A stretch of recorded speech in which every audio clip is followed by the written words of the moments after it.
2020 एक बहुत ही स्ट्रेंज साल था। इस साल ऐसी कई चीजें हुई जिन्हें हम और ये दुनिया कभी नहीं भूल पाएंगे। इस वायरस के चलते जिन लोगों ने अपनी जानें गंवाई, उन लोगों और उनके परिवारों को झन्नाट फैमिली की तरफ से नमन। और 2021 के साथ कुछ अच्छा होने की उम्मीद भी साथ आ रही है।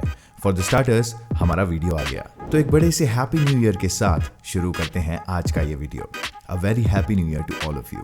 2020 में हुई दर्दनाक चीजों की लिस्ट में दूसरे नंबर पर है कोरोना वायरस, क्योंकि लिस्ट की नंबर 1 पोजीशन कूली नंबर 1 ने एक्वायर कर रखी है। अरे नाम में ही नंबर 1 है। खैर, आप लोग चिंता ना करें, मैंने फिल्म देखने के बाद अपनी आंखें और कान अच्छी तरह सैनिटाइज कर लिए थे। पिताजी के प्रेशर की वजह से लोग इंजीनियरिंग कर लेते हैं, मैं इंजीनियर नहीं बनना चाहता। लेकिन डेविड धवन ने अपने ही बेटे से ये क्या करवा दिया। कूली नंबर 1 देखने के बाद मुझे वरुण धवन पर दया आ गई।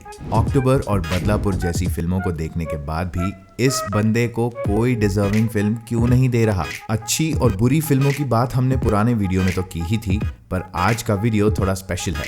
आज हम बात करेंगे कि साल की सबसे खराब फिल्म खराब क्यों है। आखिर क्या गलती हुई जो एक ऑलरेडी हिट फिल्म का रीमेक बॉक्स ऑफिस और क्रिटिक्स के ऊपर इतनी बुरी तरह क्रैश हो गया। Even more harebrained, distasteful and unfunny. शुरुआत करते हैं कहानी से। इस फिल्म की कहानी गोविंदा वाली कूली नंबर 1 से बिल्कुल भी अलग नहीं है। बस कहानी को आज के जमाने के हिसाब से मॉडर्नाइज कर दिया गया है।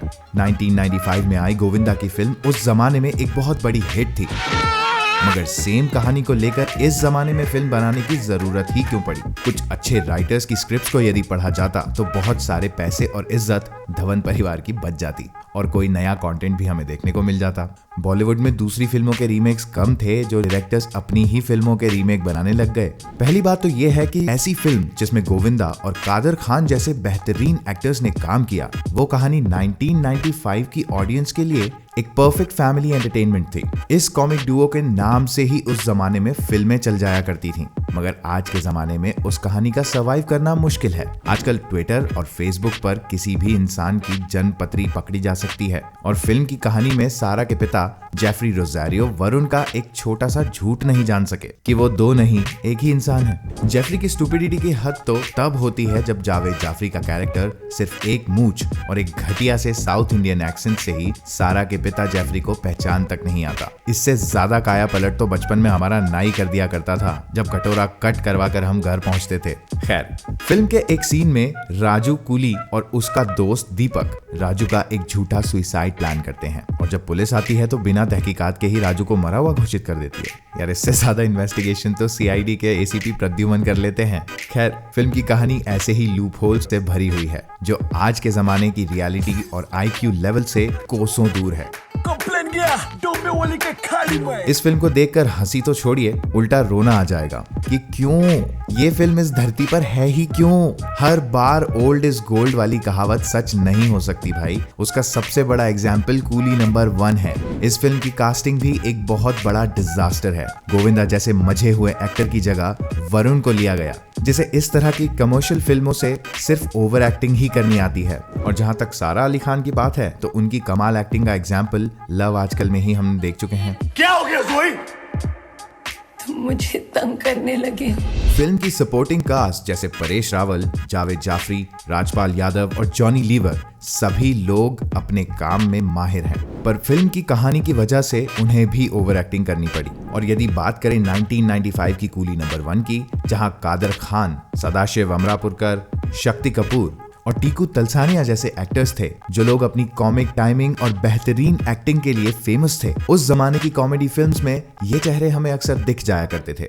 फिल्म में परेश रावल की मां की कास्टिंग क्यों की गई है, इसका जवाब तो डेविड धवन साहब को भी नहीं पता होगा। इस फिल्म में उन आंटी का कोई रोल नहीं है। उनके कैरेक्टर ने तो स्टोरी में भी कोई योगदान नहीं दिया। फिल्म में उनका होना और ना होना एक ही बात है। फिल्म की एक कास्टिंग जो मुझे सबसे ज्यादा परेशान कर रही थी वो है सारा की बहन, जो दूर दूर तक सारा अली खान की बहन लगती ही नहीं है। 1995 कूली नंबर 1 में वो रोल कंचन ने निभाया था, जो काफी हद तक करिश्मा कपूर की बहन दिख रही थी, पर यहाँ तो कुछ समझ ही नहीं आया। इस फिल्म में एक कूली है जिसके 6 पैक एब्स हैं, मतलब वरुण के कैरेक्टर की शादी उसकी गरीबी की वजह से नहीं हो पा रही है और हमारे राजू कूली सामान उठा उठा कर पैसा प्रोटीन शेक में इन्वेस्ट कर रहे हैं। शादी होगी भी तो कैसे भाई? वैसे भी आजकल लड़की वाले 6 पैक एब्स की जगह 6 फिगर सैलरी को ज्यादा भाव देते हैं। अब कास्ट की बात हो गई है तो एक्टिंग में ज्यादा एक्सपेक्ट किया भी नहीं जा सकता। फिल्म को देखकर ऐसा लगता है कि जैसे जानबूझकर कैरेक्टर्स ओवर एक्टिंग कर रहे हैं। मेथड एक्टिंग के जमाने में इस तरह की ओवर एक्सप्रेसिव एक्टिंग इस फिल्म को झेलना काफी मुश्किल बना देती है। वहीं 1995 कूली नंबर 1 में एक्टर्स की एक्टिंग जस्टिफाई हो रही थी, क्योंकि तब कमर्शियल फिल्म्स में इस ही तरह की एक्टिंग हुआ करती थी। और गोविंदा, शक्ति कपूर और कादर खान जैसे लोगों की एक्टिंग के तो क्या कहने।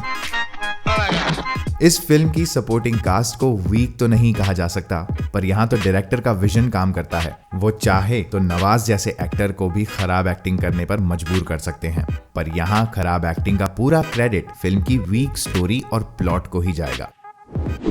डायलॉग्स। 1995 कूली नंबर 1 के डायलॉग्स कादर खान साहब ने लिखे थे, जो एक बहुत ही अच्छे राइटर थे, और उस जमाने में गोविंदा और दूसरी कास्ट ने उन डायलॉग्स को एक अलग लेवल पर पहुंचा दिया था। नाम चौधरी होशियारचंद शिकारपुरी बारूद वाला है। आपसे मिलकर बहुत खुशी हुई।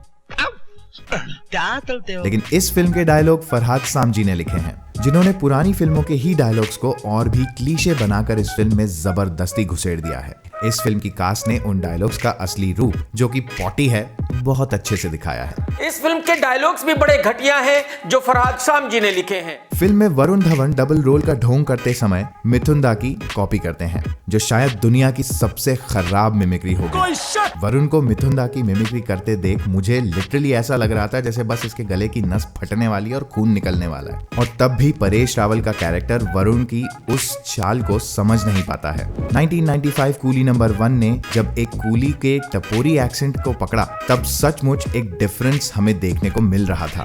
जवाई नहीं बुलाने का मेरे को। नहीं मतलब होने वाला जमाई राजा। ऐसा भी नहीं बुलाने। अरे ऐसा कैसा नहीं बोलने का, वो जो तेरा दूसरा भाई है ना, वो मेरी बेटी का पति है। वो तो नहीं मतलब मेरे को अभी पता चला कि तुम दोनों जुड़वा भाई हो, बिल्कुल हम शक्ल हो। ये बात को रबड़ मत बना, मतलब कि उल्टी कार चाल। तो उल्टी ये है कि मैं क्या करता है यार। पर यहाँ तो डायलॉग्स और खराब एक्टिंग ने एक क्लासिक फिल्म को सरे बाजार बदनाम कर दिया है। इस फिल्म को हर डायलॉग राइटर को एक बार तो देखना ही चाहिए, ताकि उन्हें समझ आए कि क्या नहीं लिखना है। अब आते हैं फिल्म की सोल, यानी कि म्यूजिक और डांस नंबर पर। इस फिल्म का अगला, पिछला और बीच का सब 1995 कूली नंबर 1 से ही उठाया गया है। और बॉलीवुड में गानों के रीमेक बनाने की परंपरा तो काफी सालों से चलती ही आ रही है, तो यहाँ पीछे कैसे रहते। जिन गोविंदा के गानों पर अपने आप पैर थिरकने लगते थे, उन गानों को तनिष्क बख्शी के हाथों इस तरह हलाल किया गया है कि गाने चीख चीख कर कह रहे हैं, अरे मत। गोविंदा के लेजेंडरी गाने जैसे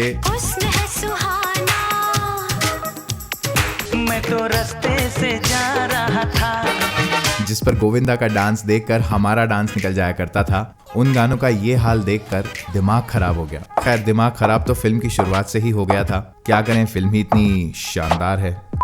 कूली नंबर 1 में कुछ एडिशनल सॉन्ग्स भी हैं, पर वो भी इस फिल्म के दर्द को कम नहीं कर पाए। और तो और उल्टा उन गानों की वजह से फिल्म की ड्यूरेशन भी बढ़ गई। डांस की बात करें तो 1995 कूली नंबर 1 में गोविंदा का डांस स्टाइल एक देसी माहौल क्रिएट करता था, जिसे देखकर बहुत मजा आता था और समझ भी आता था कि एक कूली डांस कर रहा है। पर यहाँ तो बात उल्टी ही हो गई। नो डाउट वरुण धवन एक बहुत अच्छे डांसर हैं, पर कैरेक्टर के हिसाब से यदि डांस कोरियोग्राफ किया जाता तो शायद कुछ अंतर आता। पर यहाँ भी डेविड धवन का वीक डायरेक्शन हावी हो गया।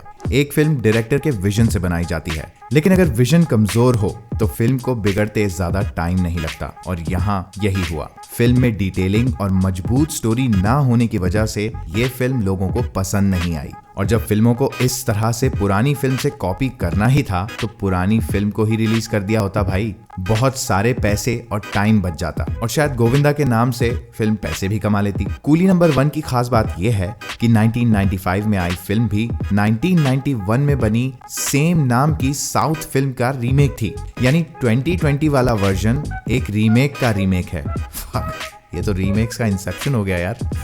ये मामला तो अब ज्यादा उलझता हुआ नजर आ रहा है मुझे। शायद ये पूरी फिल्म देखने का नतीजा है। फिल्म को देखना या ना देखना पूरी तरह आपके ऊपर है, मगर इंडिया में कई ऐसी फिल्म्स भी हैं जो आपका अटेंशन ज्यादा डिजर्व करती हैं।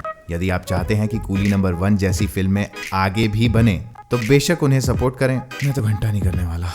मगर इंडिया में अच्छे कंटेंट की कमी नहीं है और इस तरह की फिल्मों से पूरे बॉलीवुड या इंडियन सिनेमा को छोटा समझना भी ठीक नहीं है। यदि आप इंडियन और रीजनल सिनेमा के बारे में और ज्यादा जानना चाहते हैं तो हमें कमेंट सेक्शन में जरूर बताएं। अगर आप गेमिंग एंथुसियास्ट हैं, आपको गेम्स खेलना या लाइव स्ट्रीम्स देखना पसंद है, तो मैं मेरे दूसरे चैनल मैड कैप मनीष पर लाइव स्ट्रीम रोज करता हूं। वहां पर आप चाहें तो मुझसे चैट भी कर सकते हैं और अगर आपके कुछ सवाल हैं तो वहां मैं आपको उन सवालों का जवाब भी दूंगा। सी यू देयर। इसी तरह के और वीडियोस देखने के लिए आज ही झन्ना आर्ट फैक्ट्स को सब्सक्राइब करके बेल आइकन दबाकर ऑल नोटिफिकेशंस पर क्लिक करना बिल्कुल ना भूलें। और अगर आपको ये वीडियो पसंद आया हो तो इसे लाइक और शेयर जरूर करें। Good bye.